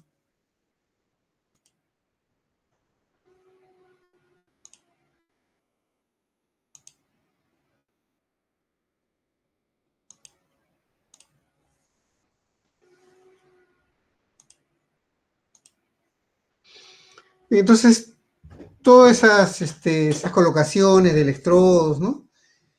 Está resumido, pues, en esta parte teórica, ¿no? De dónde van los electrodos y qué cosa es lo que se adquiere, ¿no? Entonces, teniendo conocimiento de esto, podemos entrar a la parte circuital, ¿no? ¿Sí? Bueno, acá resumiendo, ¿no? Pues, por ejemplo, acá, ¿no? Si queremos hacer un circuito, ¿no? Que adquiera la señal cardíaca, ¿no? Por ejemplo, solamente para las derivaciones de acá, tenemos que tener un único amplificador, ¿no? Pero ¿cómo hago para que cambie, no? No voy a tener tres, ¿no? Tengo que tener uno solo, ¿no? Y colocar un MUX, para que uno por uno haga todas las combinaciones. Y eso es lo que se hace en unos circuitos, ¿no? De los de monitores, electrocardiógrafos, etcétera, ¿no? En el electrocardiógrafo que hemos visto cambian las derivaciones, ¿no? Y en la prueba de esfuerzo también vemos todas las derivaciones, ¿no? pero el paciente está con todos los cables colocados, ¿no? Puestos. Ah, creo que no había respondido, Eri. Inalámbrico, el futuro es inalámbrico, ¿ah? Por si acaso. Los dispositivos electrónicos actuales, ¿no? Hay chips, ¿no? Inteligentes, ¿no? Un sensor o sensores inteligentes, ¿no? ¿Qué cosa vendría a ser un sensor inteligente? Un termistor, por ejemplo, cambia temperatura del cuerpo a eléctrica, ¿no? Para ir a un circuito, ¿no? A un monitor. Es un sensor simple, ¿no? Nada más. Pero si en el chip lo coloco en un chip, ese sensor de temperatura, es el PT100, y le agrego un circuito, ¿no? Un circuito que puede ser un amplificador de instrumentación, ¿no? O un puente Whiston y un amplificador de instrumentación. ¿Ok? Y luego le agrego, ¿no? Un transmisor receptor. Y lo hacemos funcionar a cierta frecuencia, ¿no? A la frecuencia establecida por un equipo, ¿no? Un electrocardiógrafo. Entonces, esa señal es transmitida directamente al electrocardiógrafo, ¿no? Que están en la misma frecuencia. Ese chip que contiene un sensor de temperatura, que contiene un amplificador, ¿no? Y un sistema de transmisión inalámbrico, se conoce como sensor inteligente. Entonces, un sensor inteligente contiene un sensor y algún otro dispositivo, ¿no? Que pueda mejorar solamente o darle una característica adicional a un sensor simple y transmitirlo en forma inalámbrica. Entonces eso se llama sensor inteligente. Entonces ahora lo que va a hacer en el tiempo es que va a ser inteligente. Entonces esos electrodos que ven ustedes ahí va a contener no solamente un solo el electrodo, ¿no? Sino que también va a tener un sistema de transmisión, ¿no? ¿Ya? Y eso se va a llamar electrodo inteligente, ¿no? Que realmente es un sensor inteligente, ¿no? Entonces, los cables van a pasar pues a la historia, ¿no?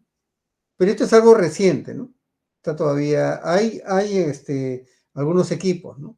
Pero todavía no está expandido, ¿no? Quizás porque todavía es algo caro, ¿no? Pero va a llegar el momento en que esto ya va a ser pues barato, ¿no? Y se van a cambiar, ¿no? Entonces eso va a ser menos complicado, ¿no? Porque imagínense un paciente lleno de cables, ya no es práctico ahora, ¿no? Habiendo tanta tecnología. Entonces el futuro es sensores inteligentes, ¿no? Eso es lo que hay. Así como hay teléfonos inteligentes, ¿no? También hay sensores inteligentes, ¿no? Obviamente. Entonces, bueno, eso es justamente lo que se proyecta, ¿no? Hacer, ¿no? Como le mostré en la clase introductoria, un sistema de datos, ¿no? Inalámbricos que lleguen al médico, a la ambulancia, al hospital, ¿no? A la historia clínica. ¿Sí? Entonces, para eso, ¿qué necesitas? Que el paciente tenga sensores inteligentes, ¿no? Para que capte todas las señales, ¿no? Por ejemplo, de electroencefalografía, presión, ¿no? Puede ser que tenga la sangre, ¿no? Para ver la hemoglobina, ADN, etcétera, ¿no? Entonces, ese es el futuro, ¿no? O sea, el futuro está en el sentido de que, por ejemplo, en el año 2008, en el país habían 8.000 UPS, ¿no? Centros de atención, ¿no? Entre hospitales del Ministerio de Salud, Fuerzas Armadas y Policiales, Hospital de la Solidaridad, clínicas privadas, 8.000. En el año 2016, 2013, había cerca de 17.000 UPS. Y en la actualidad se proyecta que hay 21 a 22.000. Imagínense cómo han ido aumentando. Y si la población sigue aumentando, ¿qué es lo que va a pasar? Que se van a necesitar más hospitales, ¿no? Y así como estamos, ¿no? Por ejemplo, vemos, en salud, pues te mandan de acá a 3 meses, 4 meses, ¿no? Una consulta, ¿no? Entonces, se requieren más hospitales, ¿no? Porque los hospitales están pues muy llenos de pacientes, ¿no? Entonces, ¿cuál es la perspectiva, ¿no? Hacia adelante, ¿no? El futuro. A que los pacientes ya no vayan pues al hospital, ¿no? Sino que sean controlados a distancia, ¿no? Y lo único que puede hacer es con sensores inalámbricos, ¿no? O sensores inteligentes, ¿no? Y una base de datos en el hospital para que vayan monitoreando, ¿no? Y ni siquiera es para tomarle la presión, sino que va a estar ahí monitoreándose, ¿no? Entonces, ese es lo necesario, ¿no? Eso es lo que se proyecta hacia el futuro, ¿no? Que todo sea, ya que el paciente no vaya, ¿no? Que se va a empezar con la gente más adulta, ¿no? O sea, mayores de 50 y tantos o 60 años, que son los que atiborran un hospital, ¿no? Entonces, porque es pacientes que necesitan atención inmediata, ¿no? Y con más urgencia. Entonces, por ahí va el tema, ¿no? Entonces, sensores inteligentes es el futuro, ¿no? Y ahora que hemos visto ahí que es inalámbrico, bueno, ha utilizado electrodo inteligente para captarlo, ¿no? Y tiene que ser de esa manera, ¿no? Si no, no hay forma, ¿no?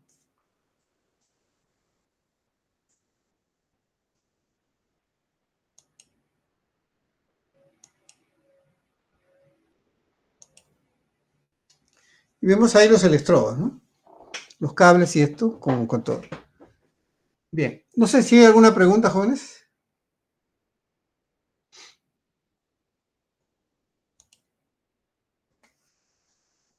¿Alguna pregunta?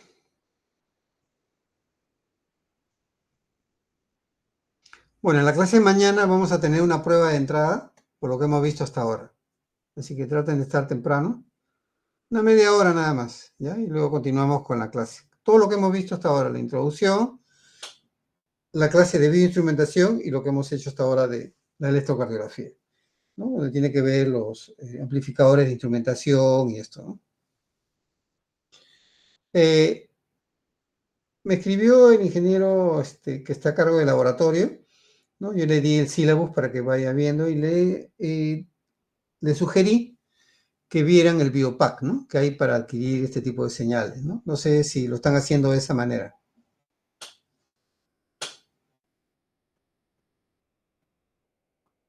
Sí, profesor, sí estamos haciendo el biopack. Creo que hay una sección donde tenemos que armar un electrocardiógrafo. Lo estamos haciendo por etapas todavía. Ok, aprendan, chicos, porque ahí es importante, porque sí, es bueno aprender ahí a usarlo, porque después algún tipo de proyecto pueden aplicarlo ahí, ¿no?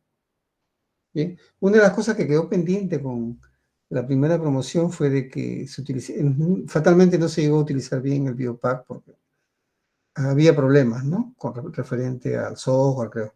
Pero creo que ahora ya están funcionando bien los dos equipos que hay, ¿no? Entonces, la idea era tomar un electroencefalograma a los miembros de la promoción, ¿no? Del curso que estábamos llevando y hacer como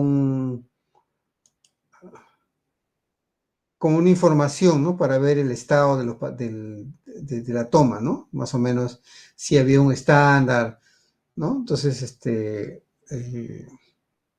esa información como para proyectar para se tome un electroencefalograma a todos los alumnos de la universidad, ¿no? Como para ver sobre todo la ansiedad, ¿no? En época de examen, ¿no? Ese tipo de cosas, ¿no? De la depresión y todo. Entonces, aprendan los chicos y a lo mejor podemos ver si hacer una tarea así de ese tipo, ¿no?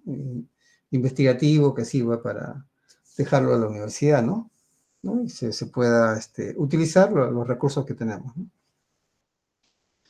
Bueno, Listo, jóvenes, quedamos así y ya estamos conversando el día de mañana, ¿no? Si no hay preguntas, ya nos vemos mañana en la clase del jueves.